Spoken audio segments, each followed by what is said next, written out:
Hello বন্ধুরা, তো lottery তোমরা এর আগে অনেকেই কেটেছো। তো আমারও লটারি কাটার ঠিক আছে একটু নেশা ছিল। তো আমি ডিয়ার লটারি আমি প্রায় কাটি, ঠিক আছে।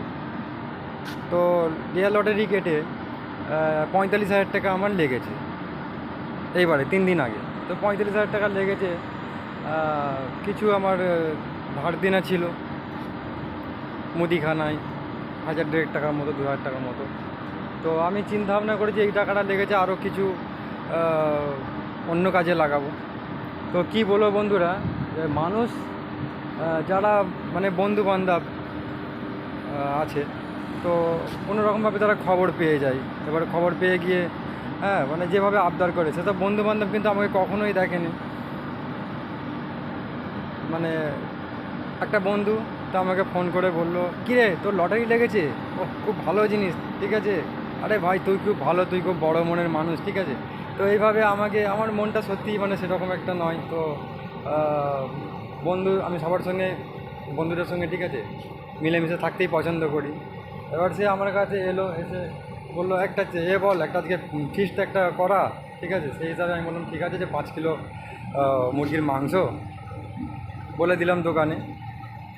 তো ওইদিকে চলে গেল, ঠিক আছে। এরকম 5 কিলো মুরগির মাংস কত দাম হবে, সেই 45,000 টাকাতে ব্যালেন্স কমে গেল। এবার যে দাদা, ঠিক আছে, ও লটারি নিয়েছিলাম, অ্যাকচুয়ালি আমি সেখানে ভাঙাইনি, আমি অন্য জায়গা থেকে ভাঙিয়েছি। তো আমি ভাবলাম যে যে দাদার কাছে লটারিটা কেটেছি, তো সেই দাদাকেও কিছু দেওয়া দরকার। তার জন্য আলাদাভাবে, ঠিক আছে, আমি কিছু রেখেছিলাম, তাকেও আমি গিয়ে দিয়ে আসছি পয়সা। তো ভাঙিয়েছিলাম একটু অন্য জায়গায় গিয়ে পয়সাটা। তো সব এ মানে 45,000 টাকার ভেতরে আর কী রইলো, মানে কিছুই রইলো না আমার, ঠিক আছে। এই বন্ধু বান্ধব যারা কখনো কথা বলেনি, মানে টাকা একটা এমনই জিনিস, ঠিক আছে, যখন টাকা থাকবে তখন মানুষের মনটা না মানে কীরকম, আমার মনটা অতটা খোলা। তো সেই হিসাবে আমি টাকাটা না খরচ করে ফেলেছি। তো অনেক দিন থেকে আমি লটারি কাটি, পাই কখনো 500, 1,000। তো শেষে আমার কত টাকা ঠেকলো জানো বন্ধুরা, একবারে শেষে। তো তার আগে একটা ঘটনা বলি। একটা বন্ধু, ওইদের ফিস্টের ওইদিকে টাকা চলে গেল কিছু টাকা। আরও একটা বন্ধু বললো এইরকম এই ব্যাপার, আমার একটা সমস্যা আছে হসপিটালে, ঠিক আছে, চিকিৎসা করাবো। তো আমি বললাম তোর কোনো কার্ড নেই, গভর্নমেন্টের কোনো কার্ড নেই, এখন সরকারি হসপিটালে তো সব চিকিৎসা ফ্রি। বলছে না, একটু প্রাইভেটে দেখালে ভালো হবে। তো তার জন্য আমি 10,000 টাকা আমি খরচ করেছি, ঠিক আছে। তার ওই হয়েছিল, এটা গুপ্ত প্রাইস নাকি সেরকম একটা হয়েছিল। তো সব কিছু এভাবে খরচ খরচা করে আমি একটা টি শার্ট আর একটা ওই প্যান্ট, এই যে যেটা পরে আছি, ঠিক আছে, আমি এটা, ঠিক আছে, আমি নিয়েছিলাম। বাকি আমার আর সেরকম কিছুই কেনা হয়নি। আর এই যে মোবাইলটাতে ভিডিও করছি, এর ওই মোবাইলের একটা ব্যাক কভার আমি নিয়েছিলাম, ঠিক আছে।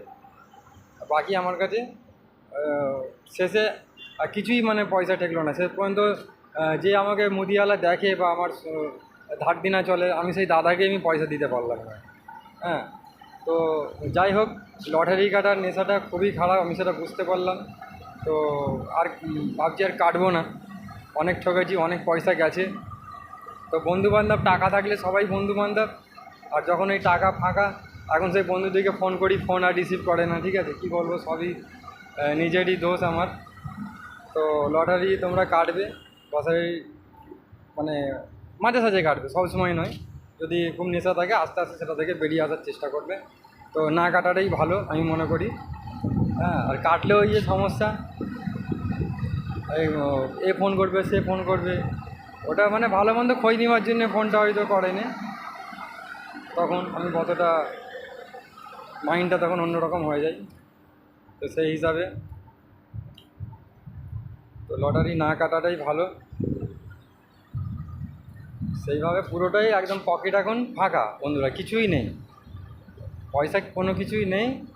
এখন আমি ভাবছি যে লটারির এতগুলো টাকা পেয়েছিলাম, তো সেই টাকাগুলো আমি একটা কাজে লাগাতে পারলে, এটা ভাবছিলাম যে একটা যদি আখের একটা গাড়ি কিনতাম। কাজের অবস্থাতে বাইরে কাজ করতাম, খুবই মানে খারাপ কাজের অবস্থা, সেরকম করে ভালো না।